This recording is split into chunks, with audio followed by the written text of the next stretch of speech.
चला अकेला ही जाने मंजिल मगर लोग आते गए और कारवा बनते गया అంటే ఈ మాట ఎందుకు చెప్పాల్సి వస్తుందంటే ఒక యూనివర్సిటీ ఇంజనీరింగ్ కాలేజ్ హాస్టల్ ఒక రూములో ప్రారంభమైనటువంటి అరుణోదయ ఈరోజు రాష్ట్ర వ్యాప్తంగా దేశవ్యాప్తంగా అన్ని రకాల పీడనలకు వ్యతిరేకంగా ఉద్యమిస్తూ అరుణోదయ అంటే పీడితుల పక్షాన నిలబడ్డ సంస్థ అని అనబడుతుంది కాబట్టి నాకు అరుణోదయతో అరుణోదయ పుట్టే కంటే ముందు నుంచి కూడా నాకు అనుభవం ఉంది.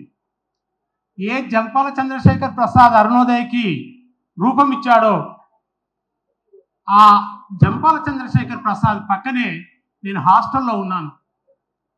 అది 75 జార్జ్ రెడ్డి యొక్క 3వ వర్ధంతి అనుకుంటా బుగలకుంట సాహిత్య పరిషత్తులో ఆంధ్ర సాహిత్య పరిషత్తులో శ్రీశ్రీ అధ్యక్షతన మీటింగ్ జరుగుతూ ఉంది.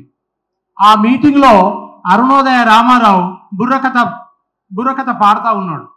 అయితే మేము అప్పుడు ఇక్కడ ఉన్న వాళ్ళం కాదు కాబట్టి హైదరాబాద్ అంటే మాకు కొత్త. ఒక ఏసీపీ వచ్చి ఇట్లా టైం చూసుకొని ఇట్లా ఆపమంటున్నాడు. అంటే టైం అయిపోయింది, ప్రోగ్రామ్ టైం అయిపోయింది. అప్పుడు కొంత టైం ఇచ్చేవాళ్ళు, అయిపోయిందని చెప్పేవాళ్ళు. అంటే అప్పుడు తెర వెనుక ఉన్నటువంటి ఇద్దరు వచ్చి మాట్లాడుతున్నారు. ఎవరది? పీడిఎస్ వి శంకర్, ఇంకో అతను జేసీఎస్ ప్రసాద్.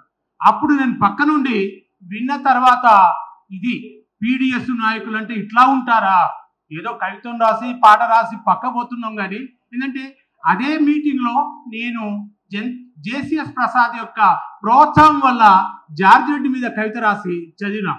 ఏదో ఇట్లా రాస్తాం కానీ ఇంత ధైర్యంగా పోలీస్ ఆఫీసర్ను కూడా ఆయన యూనిఫామ్లో ఉన్నాడు వ్యతిరేకిస్తారని పిచ్చి అభిమానం ఏర్పడ్డది అప్పుడు నాకు పీడిఎస్ మీద. ఎందుకోసం అంటే అరుణోదయ చూసే చూపు. ఒక కవి ఏమంటాడంటే ఏ టూర్ పోయినా ఎవరు పోయినా ఉత్తరప్రదేశ్ పోయిందంటే ఇక ఇప్పుడు కొత్తగా వచ్చింది అనుకోండి రామాలయం, అప్పుడైతే కేవలం ఒక ఆగ్రా పోయి తాజ్మహల్ చూసేవాళ్ళు. एक शहनशाह ने बनवा के ताजमहल हम गरीबों के उड़ाए है मजाक అంటాడు. ఇక్కడ అంతా తెలుగు హిందీ కూడా వస్తాయి కాబట్టి एक शहनशाह ने बनवा के ताजमहल हम गरीबों के मोहब्बत को उड़ाए है मजाक. అంటే ఆ కవి తాజ్మహల్ చూసి అందరూ ఆహా తెల్లగుంది ఆహా ఓహో అంటే ఆ కవి ఏమన్నాడంటే ఈ ప్రేమికుల యొక్క ప్రేమని అంటే గరీబోళ్ళ ప్రేమని అవమానం చేస్తూ నువ్వు ఒక తాజ్మహల్ నిర్మించావు ఓ మహారాజా అని అతను అన్నాడు. అంటే ఇవాళ అరుణోదయ చూసే చూపు కూడా అలాగే ఉంటుంది.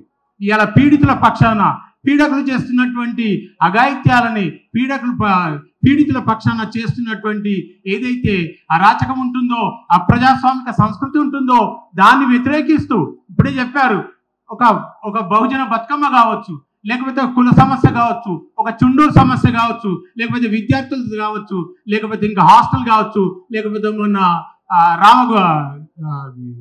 అక్కడ ఫారెస్ట్ తీసుకుపోయి గవర్నమెంట్ తీసి ఇంకొకరికి ఇస్తే దాన్ని వెక్కిస్తూ రామగుండాల అని పాట పాడినటువంటి విమలక్క పాట కావచ్చు.